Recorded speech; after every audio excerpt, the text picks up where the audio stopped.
ഉയരുകയാണ്. കാൽവരിയിലെ കുരിശിൽ കിടന്നുകൊണ്ട് തൻ്റെ അമ്മയെ ലോകത്തിന് മുഴുവൻ അമ്മയായി നൽകിയ ഈശോയുടെ അനുഗ്രഹം ഉണ്ടാവട്ടെ ഈ പരിപാടിയിലുടനീളം എന്ന് നമുക്ക് പ്രാർത്ഥിക്കാം. അപ്പോൾ ഇന്ന് നമ്മുടെ അമ്മയുടെ ബർത്ത്ഡേ ആണ് അല്ലേ? അപ്പൊ നമ്മുടെ അമ്മയുടെ ബർത്ത്ഡേ നമുക്ക് മനോഹരാക്കണ്ടേ? അപ്പൊ നമ്മുടെ ഇടവകയിലെ തന്നെ കുഞ്ഞു കുട്ടികളുടെ സംഘടനയായ തിരുബാല സഖ്യത്തിലെ കുട്ടികളിവിടെ മാതാവായിട്ട് അണിഞ്ഞൊരുങ്ങി വന്നിട്ടുണ്ട്. അപ്പോൾ നമുക്കത് കാണാം. നമുക്ക് നല്ലൊരു കയ്യോട് കൂടിയിട്ട് നമ്മുടെ തിരുബാല സഖ്യത്തിലെ കുട്ടികളെ ഏറ്റവും സ്നേഹത്തോടു കൂടി സ്റ്റേജിലേക്ക് ഇൻവൈറ്റ് ചെയ്യാം.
സഹായമായ മാതാവ് 1874 ഇറ്റലിയിലെ പ്രാഗ് എന്ന സ്ഥലത്ത് ഇടയപാലകരായ വിൻസെൻസോക്കും ഏഞ്ചലയ്ക്കും മാതാവ് പ്രത്യക്ഷയായി.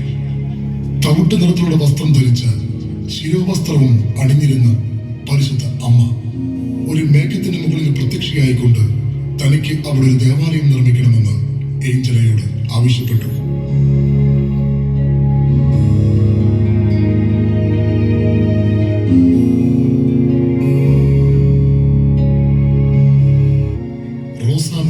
മാതാവ് 1947 ഒരു വസന്തകാലത്ത് മോൺതിക്കാരി എന്ന സ്ഥലത്ത് പിയേറിയ ഗില്ലി എന്ന നഴ്സിന് സുന്ദരിയായ ഒരു സ്ത്രീ പ്രത്യക്ഷപ്പെട്ടു.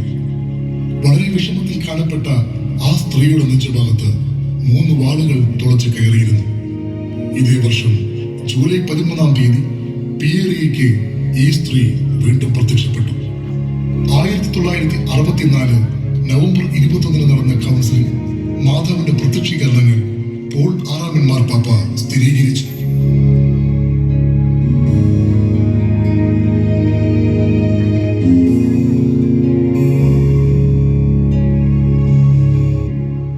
മാലാഖമാരുടെ രാജ്ഞി 1556 ഇറ്റലിയിലെ അർഗോള എന്ന ഇടത്തര ദേവാലയത്തിൽ പെന്തക്കോസ്താ ദിനത്തിൽ വിശുദ്ധ കുർബാനയിൽ പങ്കെടുത്ത ഫിയോബർട്ടയുടെ മകൻ അടുത്തുള്ള വനത്തിൽ കളിക്കാൻ പോയി. പള്ളി മണി മുഴങ്ങിയപ്പോൾ അവൻ ജപമാല ചൊല്ലുവാനായി ഒത്തുകൂടി. ആ സമയം അവൾ പ്രകാശപൂരിതമാവുകയും സ്വർഗീയ സംഗീതം അവിടെ ആകെ അലയടിക്കുകയും ചെയ്തു. തൂവുള്ള വസ്ത്രം അണിഞ്ഞ ഒരു സ്ത്രീ പ്രത്യക്ഷയായി ദൈവമാതാവെന്ന് വെളിപ്പെടുത്തുകയും മാനസാന്തരപ്പെടുകയും ചെയ്യണമെന്ന് ആവശ്യപ്പെടുകയും ചെയ്തു. 1558 മാലാഖമാരുടെ രാജ്ഞിയുടെ നാമത്തിൽ ഒരു ദേവാലയം അവിടെ നിർമ്മിക്കപ്പെട്ടു.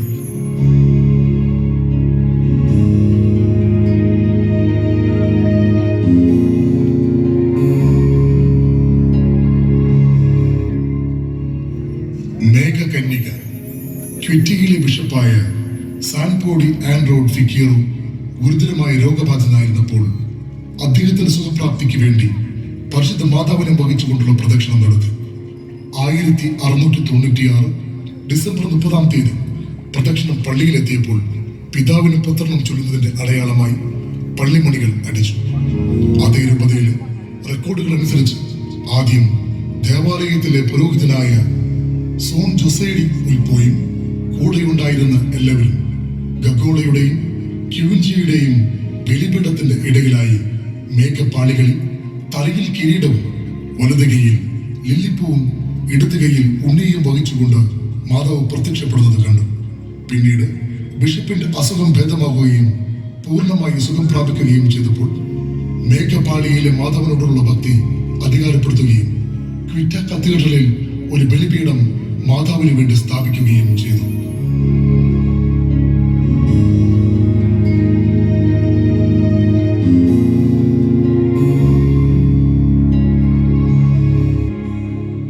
വെളിപാടിന്റെ മാതാവ് ബ്രൂണോ വെർണച്ചിയോഡ എന്ന അകത്തോലിക്കനും ദരിദ്രനുമായ റാം കണ്ടക്ടർ മാർപ്പാപ്പയെ കൊലപ്പെടുത്തുവാൻ പദ്ധതിയിട്ടു. ഏപ്രിൽ 12 അദ്ദേഹത്തിനും മക്കൾക്കും ഗ്രോട്ടോയിൽ വെച്ച് 80 മിനിറ്റോളം മാതാവ് ദർശനം നൽകി. മാതൃഭാവത്തോട് കൂടിയതും എന്നാൽ ദുഃഖിതയുമായ ഒരു സ്ത്രീയെ ആദ്യം ബ്രൂണോയുടെ മക്കളും പിന്നീട് ബ്രൂണോയും കണ്ടതായി പറഞ്ഞു. അവൾ വെള്ള ഉടുപ്പിന് മീതെ പച്ച മേലങ്കി അരയിൽ റോസ് നിറത്തിലുള്ള അരപ്പട്ടയും ധരിച്ചിരുന്നു. അവളുടെ കയ്യിൽ ചാരനിറത്തിലുള്ള ഒരു പുസ്തകം നെഞ്ചോട് അടുപ്പിച്ച് കാലിനടിയിൽ കറുത്ത തുണിയുടെ മുകളിലായി അടിച്ചു തകർക്കപ്പെട്ട നിലയിൽ ഒരു കുരിശും കണ്ടതായി അവൻ പറഞ്ഞു.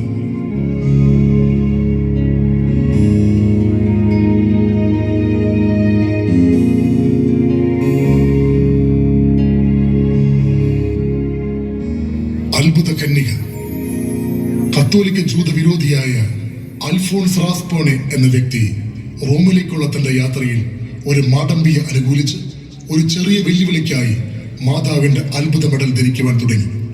1842 ജനുവരി 20 സെന്റ് അൽറിയ ഡെൽന ഫാക്ട് പള്ളിയിൽ മാടമ്പി കാത്തു നിൽക്കുമ്പോൾ റാഡിസ്പോണിന് മാതാവിന്റെ ഒരു യാദൃശ്ചിക ദർശനം ഉണ്ടാവുകയും ഉടനെ കത്തോലിക്ക വിശ്വാസം സ്വീകരിക്കുകയും പിന്നീട് ഒരു പുരോഹിതനാവുകയും ചെയ്തു. മാത്രമല്ല യഹൂദരുടെ മാനസാന്തരത്തിന് വേണ്ടി സന്യാസ സഭ സ്ഥാപിക്കുകയും ചെയ്തു. അടുത്ത മാസം ഇതിനുമേൽ വത്തിക്കാൻ കത്തോലിക്ക സഭ നിയമമനുസരിച്ചുള്ള അന്വേഷണങ്ങൾ നടന്നു. പെട്ടെന്നുണ്ടായ മാനസാന്തരം മുഴുവനുമായി മാതാവിന്റെ ഒരു അത്ഭുതമാണ്. മാതാവിന്റെ ശക്തമായ മധ്യസ്ഥത്തിലൂടെയാണ് ദൈവത്തിന്റെ ഈ പ്രവർത്തനം നടന്നത് എന്ന് സ്ഥിരീകരിക്കപ്പെട്ടു.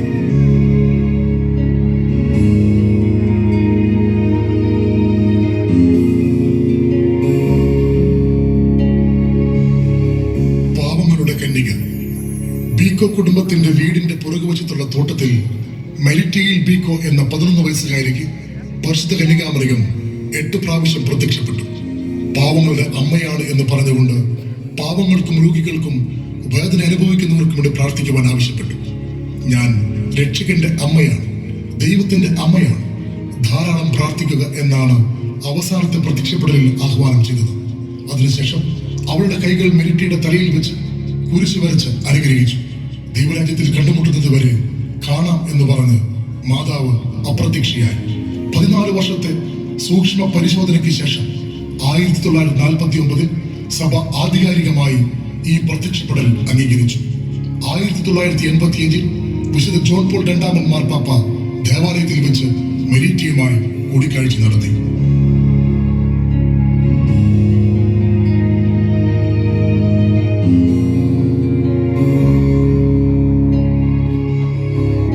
ധ്രുവാപ്പയിലെ പരിശുദ്ധ കന്യക ദൈവിക കർമ്മങ്ങളിൽ സഹായിക്കുന്ന ബർണാഡോ മാർട്ടിൻസ് പള്ളിയിൽ വന്നപ്പോൾ പരിശുദ്ധ കന്യകാമറിയത്തിന്റെ രൂപത്തിൽ നിന്നും അലൗകികമായ ഒരു പ്രകാശം കണ്ടു. പിന്നീട് ഒരു ദിവസം വെള്ളവസ്ത്രം ധരിച്ച് കന്യക പ്രത്യക്ഷപ്പെട്ട് നിക്കാരാഗ്വയിലെ ജനങ്ങളോട് പ്രാർത്ഥനയിലേക്ക് തിരിച്ചു വരാൻ പ്രസംഗിക്കുവാൻ ആവശ്യപ്പെട്ടു. 4 ദർശനങ്ങൾക്ക് ശേഷം വീണ്ടും കന്യക പ്രത്യക്ഷപ്പെട്ട് പിന്നീട് വരാനിരിക്കുന്ന നിരീശ്വരവാദ ചിന്താഗതിക്കാരെ നശിപ്പിക്കുമെന്ന സന്ദേശം അവർക്ക് നൽകി. ഈശോയുടെ തിരുമുറിവുകളെ കുറിച്ചുള്ള ഭക്തി പ്രചരിപ്പിക്കുവാനും അവൾ ആവശ്യപ്പെട്ടു.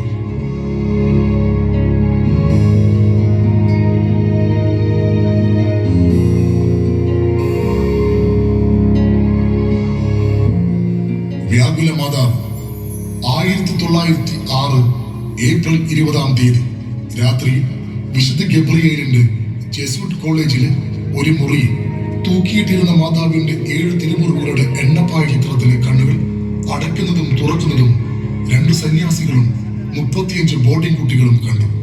ഈ ചിത്രം സ്കൂളിലെ ചാപ്പലിലേക്ക് മാറ്റി. അവിടെയും 6 പ്രാവശ്യം ഈ അത്ഭുതം ആവർത്തിച്ചു. കാനൂനിക പരിശോധനകൾക്ക് ശേഷം ഈ അത്ഭുതം വിശ്വസിക്കാവുന്നതാണ് എന്ന് പള്ളിയിലെ അധികാരികൾ പ്രഖ്യാപിച്ചു. 1956 ഏപ്രിൽ 22 50-ാം വാർഷികത്തിൽ ഈ രൂപത്തിന് കാനൂനികമായി കിരീടധാരണം നടത്തി.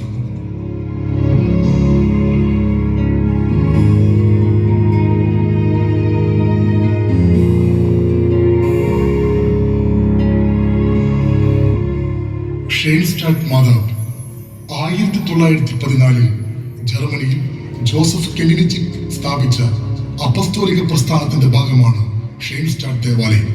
സംരക്ഷണത്തിനും സ്വാധീനത്തിനുമായി കന്യകാമറിയത്തെ ക്ഷണിക്കുന്ന സ്ഥലമാണിത്. വൈദിക വിദ്യാർത്ഥികളുടെ ആധ്യാത്മിക പിതാവായ ജോസഫ് കെന്റനിക് തന്നെ ചുമതലപ്പെടുത്തിയ വിദ്യാർത്ഥികളുടെ സമഗ്ര വളർച്ചയ്ക്കായി സ്വതന്ത്രവും ഉറച്ചതുമായ വ്യക്തിത്വ രൂപീകരണത്തിനായി പരിശുദ്ധ കന്യകാമറിയത്തെ തങ്ങളുടെ അമ്മയും രാജ്ഞിയുമായി സ്വജീവിതത്തിലേക്ക് സ്വീകരിക്കുകയും തങ്ങളെ തന്നെ പൂർണ്ണമായും മാതാവിന് വിട്ടുകൊടുക്കുകയും ചെയ്തു. സമർപ്പണമാണ് മാതാവിനോടുള്ള സ്നേഹ ഉടമ്പടി. കപ്പാഴയിൽ വാഴുന്ന പരിശുദ്ധ അമ്മയുടെ സ്നേഹ ഉടമ്പടിയിലൂടെ ജീവിത നവീകരണം ലക്ഷ്യമാക്കി ഷെയ്ൻസ്റ്റാറ്റ് ആധ്യാത്മിക തരംഗം ഇതര രാജ്യങ്ങളിലേക്കും വ്യാപിച്ചു.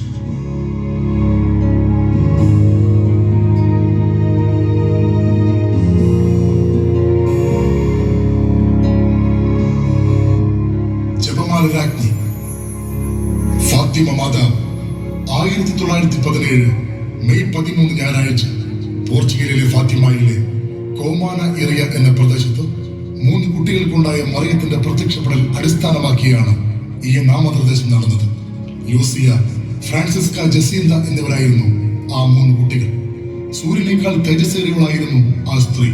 ഫാത്തിമയുടെ ദർശനങ്ങൾ ലോകമൊട്ടാകെ അത്ഭുതവും ശ്രദ്ധയും ഉണർത്തി. 1917 ഒക്ടോബർ 13 ഉച്ചകഴിഞ്ഞ് ഫാത്തിമയിലെ അവസാനത്തെ ദർശനം നൽകാനായി മാതാവെത്തി. അവിടുന്ന് കുട്ടികളോട് ഇങ്ങനെ പറഞ്ഞു: ഞാൻ ജപമാല രാജ്ഞിയാണ്. എന്റെ പുകഴ്ചയ്ക്കായി ഇവിടെ ഒരു ചാപ്പൽ പണിയുവാൻ അവരോട് പറയുക. അവർ ജപമാല ചൊല്ലുന്നത് എല്ലാ ദിവസവും തുടരുക. ഉടനെ തന്നെ യുദ്ധം അവസാനിക്കും. പട്ടാളക്കാർ അവരുടെ ഭവനങ്ങളിലേക്ക് മടങ്ങുകയും ചെയ്യും. ഫാത്തിമയുടെ ദർശനം അതോടെ അവസാനിച്ചെങ്കിലും അവിടെ നൽകപ്പെട്ട സന്ദേശങ്ങൾ ഇന്നും സജീവമായി ലോകത്തെ സ്വാധീനിച്ചുകൊണ്ടിരിക്കുന്നു.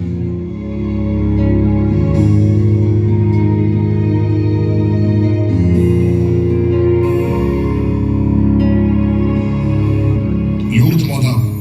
പരിശുദ്ധ കന്യകാമറിയത്തെ ഫ്രാൻസിലെ ലൂർദ് എന്ന പ്രദേശത്തുള്ള ജനങ്ങൾ അഭിസംബോധന ചെയ്തിരുന്ന പേരാണ് ലൂർദ് മാതാവ്.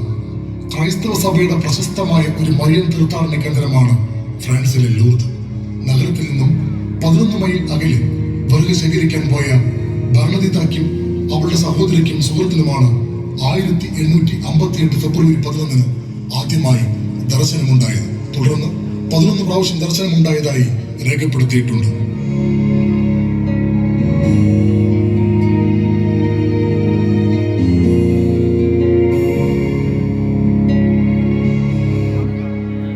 കുരിക്കഴിക്കുന്ന മാതാവ് ഒരു മരിയൻ ഭക്തിമാർഗത്തിന്റെയും അതിന്റെ അവതരണമായ ജർമ്മൻ ബരോക്ക് ചിത്രത്തിന്റെയും പേരാണ് കുരിക്കഴിക്കുന്ന മാതാവ്.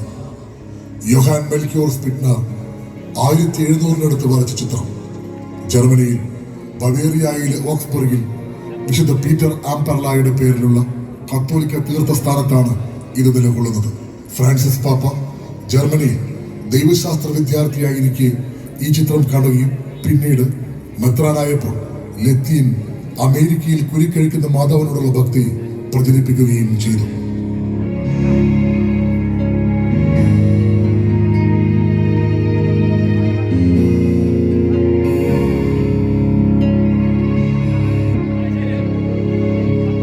വേളാങ്കണ്ണി മാതാവ് 16-ാം നൂറ്റാണ്ടിൽ വിദൂര സ്ഥലത്ത് താമസിച്ചിരുന്ന തൈര് വിൽക്കുന്ന ഒരു ആൺകുട്ടിക്ക് ആദ്യത്തെ ദർശനം നൽകിയതായി പറയപ്പെടുന്നു. യാത്രക്കിടെ വിശ്രമിക്കാനിരുന്നൊരു കുട്ടിക്ക് സുന്ദരിയായ ഒരു സ്ത്രീ ഒരു കുഞ്ഞിനെ വഹിച്ചോട് പ്രത്യക്ഷപ്പെട്ടുവെന്ന് പറയപ്പെടുന്നു. പിന്നീട് 17-ാം നൂറ്റാണ്ടിൽ ബംഗാൾ ഉൾക്കടലിൽ ഉണ്ടായ കൊടുങ്കാറ്റിൽ നിന്ന് പോർച്ചുഗീസ് നാവികർ രക്ഷപ്പെട്ടതും ഈ മാതാവിന്റെ അനുഗ്രഹത്താലാണ് എന്ന് പറയപ്പെടുന്നു. ജീവിതം എന്നത് സഹനത്തിലൂടെയും കാരുണ്യത്തിലൂടെയും വിധേയത്വത്തിലൂടെയും ജീവിച്ച് കാണിച്ചു തന്ന പരിശുദ്ധ അമ്മ. മകനിലേക്കുള്ള ദൂരം അമ്മയിലൂടെയാണ് എന്ന് നമ്മെ പഠിപ്പിച്ചു തന്ന പരിശുദ്ധ അമ്മ. ആ അമ്മയുടെ മധ്യസ്ഥ വഴിയായി നമുക്കും ആ മകനിലേക്ക് സഞ്ചരിക്കാം.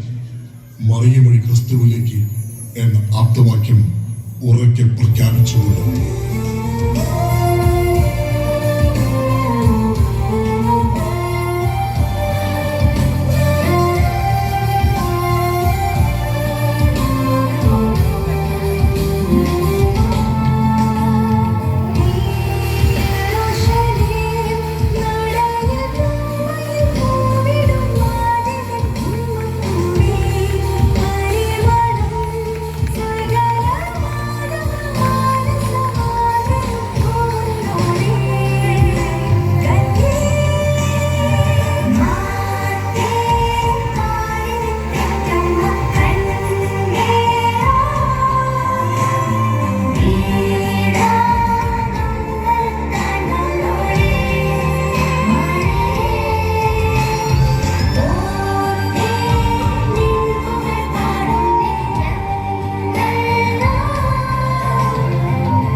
ഫാത്തിമയിലൊക്കെ മാതാവ് പ്രത്യക്ഷപ്പെട്ടിട്ട് നമ്മൾ കേട്ടിട്ടേ ഉള്ളൂ.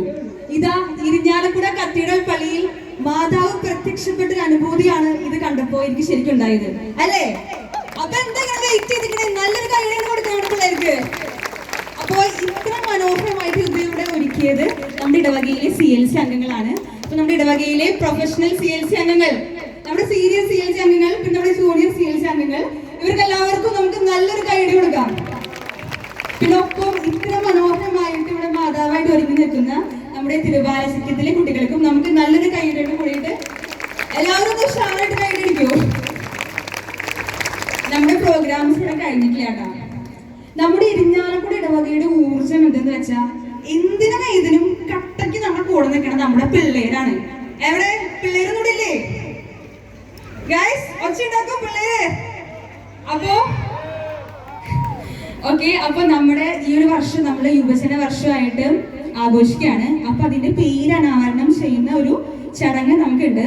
അപ്പൊ അതിന് മുൻപായിട്ട് നമ്മുടെ ഇടവകയിലെ യുവജനങ്ങൾ 60-ൽ പരം യുവജനങ്ങൾ അണിയിച്ചൊരുക്കുന്ന ഒരു തകർപ്പൻ ഫ്ലാഷ് മോബാണ് അടുത്തത്. അപ്പൊ നമുക്കത് കാണണ്ടേ? നമ്മുടെ കൊടിമരത്തിന്റെ അടിയിലാണ് അത് അറേഞ്ച് ചെയ്തിരിക്കുന്നത്. അപ്പൊ എല്ലാവരും അങ്ങോട്ട് തിരിഞ്ഞു നിൽക്കണം. So I welcome all the youngsters of Irinjalakuda.